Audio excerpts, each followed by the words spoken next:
Picture this. You need to park in Chicago. The meter reads $7 an hour. You feed it $10, park for 90 minutes, come back, and there's a $65 ticket on your windshield. The time expired by just 3 minutes. Now, imagine being told that every penny you paid, every outrageous fee, every ticket, every dollar goes not to your city, but to a company owned by billionaires in Abu Dhabi and Wall Street executives who will pocket your money for the next 59 years. And counting. This is the story of how Chicago sold its streets for pennies on the dollar and why you're still paying for it 17 years later. Act 1, the setup. December 2008, the world is crashing. Lehman Brothers has collapsed. Cities across America are going broke. And in Chicago, Mayor Richard M. Daley, son of the legendary political boss Richard J. Daley, is staring at a massive budget hole. Daley has a problem. He needs money, fast. But raising property taxes? Political suicide. So he looks around City Hall and asks, what can we sell? His answer? 36,000 parking meters scattered across Chicago. These little gray soldiers have been collecting quarters since the 1960s, bringing in about $23.8 million a year. Not huge money, but steady money. But here's where it gets interesting.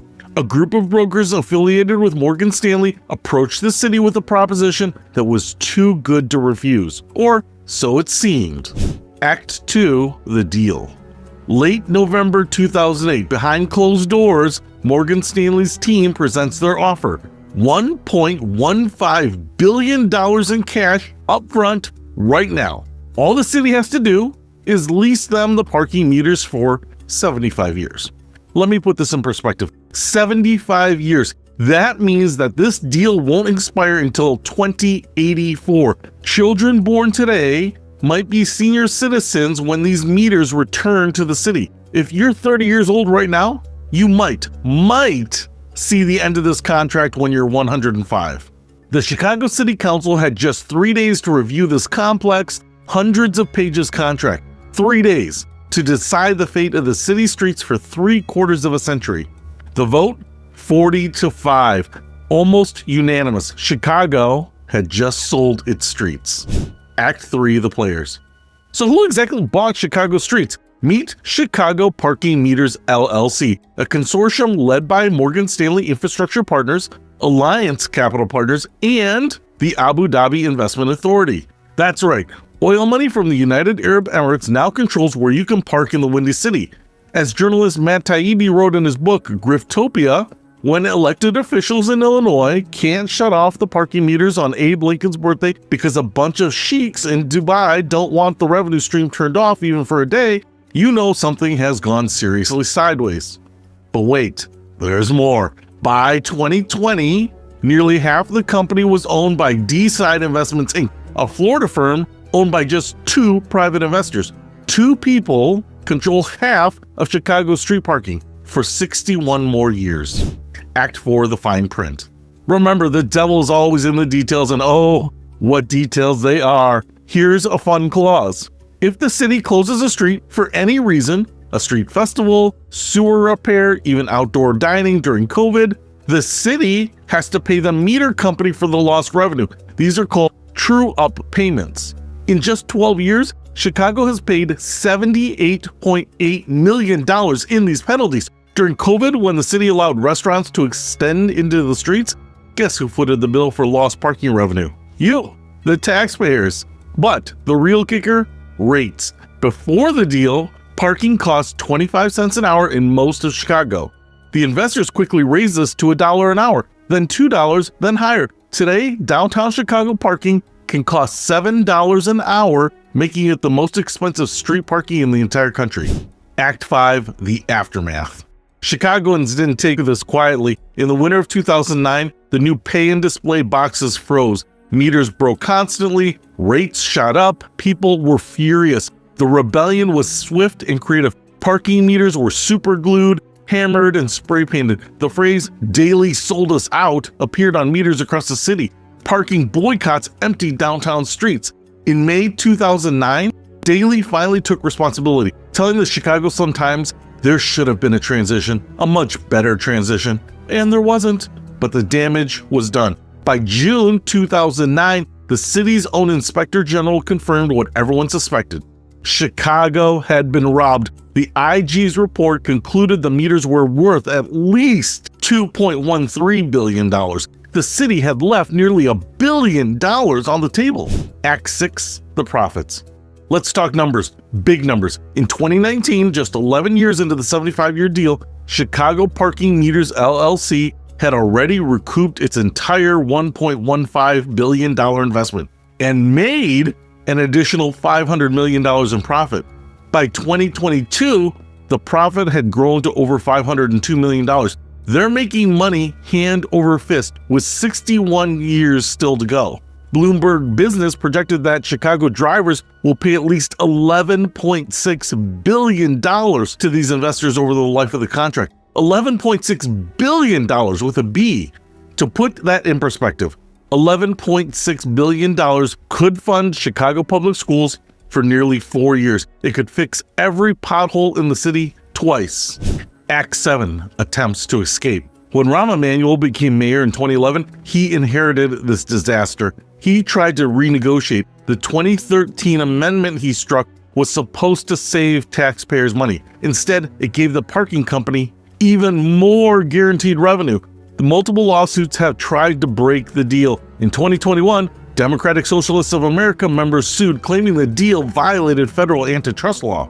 The federal courts weren't sympathetic. As 7th Circuit Judge Diane Wood wrote in the ruling, the deal itself might have been foolish, short-sighted, or worse, but that is not enough to state a claim for the violation of the antitrust laws. Act 8, the nuclear option. But here's the most insidious part of the contract, the nuclear option. If the city does anything that reduces the parking system's value by more than 25%, Chicago parking meters can terminate the agreement and demand payment for all projected future profits. We're talking billions and billions and billions. As attorney Thomas Gogan put it during the court proceedings, that's billions of dollars, billions of billions. The clause has effectively paralyzed the city. Want to expand bike lanes? That might reduce parking revenue. Want to create a bus-only lane? No. Want to shut down meters for a block party? That's gonna cost extra. Act 9, current day impact. Today, 17 years later, the deal continues to extract wealth from Chicagoans. In 2023, the meters generated $150.9 million in revenue, more than 6 times what they produced before privatization. Small businesses suffer. Higher parking rates drive away customers. The money that used to stay in the community now flows to investors thousands of miles away. Other cities learned from Chicago's mistakes. Los Angeles, Indianapolis, and Pittsburgh all considered similar deals, but demanded shorter terms and greater control. They saw what happened in Chicago and said, no thanks. Act 10, the daily connection. Here's a detail that's almost too convenient to be true. Remember Morgan Stanley led the consortium that brought the meters? Well, guess who worked at Morgan Stanley? William Daley Jr. That's right, the son of Mayor Daley. Actually, it's even better. The father of Mayor Daley, William Daley Sr., was Morgan Stanley's head of public finance, the same division that packaged this deal. Daley also sold downtown parking garages to Morgan Stanley, all while his son worked there. So, just a coincidence, I'm sure. Act 11, the bigger picture. The parking meters weren't Daley's only fire sale. In 2005, he leased the Chicago Skyway for 99 years for $1.83 billion. A decade later, that deal was resold for $1 billion more than Chicago received. He privatized bus stop shelters, giving away advertising rights for decades. Each deal followed the same pattern. Quick cash now, decades of regret later. Today, Chicago faces a massive budget crisis. Mayor Brandon Johnson needs to close a nearly $1 billion budget gap, but the revenue-generating assets that could help? They're owned by private companies for decades. Conclusion. So, what have we learned from the great Chicago parking meter heist? 1. Desperate leaders make terrible deals. 2. Always read the fine print. 3. 75 years is basically forever. And 4. Wall Street always wins. Every time you put money into a Chicago parking meter, remember, you're not paying for better city services, you're not funding schools or fixing roads, you're enriching investors in Abu Dhabi and Florida who keep collecting your money until your great-grandchildren are middle-aged. The next time your city wants to privatize public assets, tell them about Chicago, about how a city sold its streets and is still paying the price, and about how a quick cash grab became a 75-year nightmare. 59 years and counting, the meter is still running. And this has been the story of the worst municipal deal in American history. A deal so bad, it defies belief. But it happened, and it's still happening every single day. Ever wonder why we pay the piper? Or how bankers saved millions during wartime? Money isn't just currency, it's a story spanning centuries, filled with fascinating tales you won't believe.